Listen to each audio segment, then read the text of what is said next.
Hi అండి. ఈ వీడియోలో అయితే ఒక ట్విస్ట్ అయితే ఉంది. లాస్ట్ వరకు వీడియో చూసి కామెంట్ చేసేయండి. ఇది చూస్తున్నారు కదా, హోమ్మేడ్ పన్నీర్ అనమాట.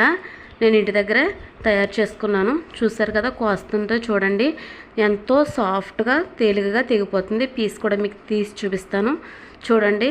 పీస్ కూడా ఎంత సాఫ్ట్గా ఉందో, ఎలా రెడీ చేసుకోవాలో చూపిద్దాం రండి. అయితే ఇక్కడ స్టవ్ వెలిగించుకుని స్టవ్ మీద నేనైతే 1/2 లీటర్ పాలు పెట్టుకున్నాను.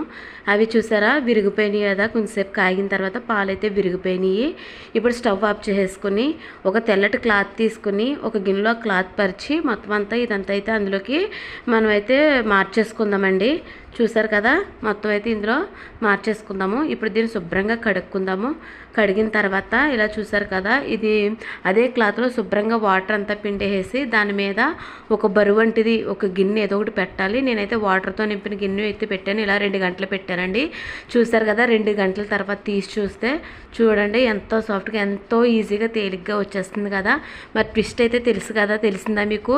నేనైతే పాల్లో వెనిగర్ కానీ నిమ్మరసం కానీ ఏం పిండలేదు, కానీ పాలు ఇరిగిపోయి. అది ఎలాగో మీకు కానీ తెలిస్తే తప్పకుండా కామెంట్ చేయండి. మన వీడియో నచ్చితే లైక్ చేయండి, షేర్ చేయండి, సబ్స్క్రైబ్ చేసుకోండి. Thank you for watching.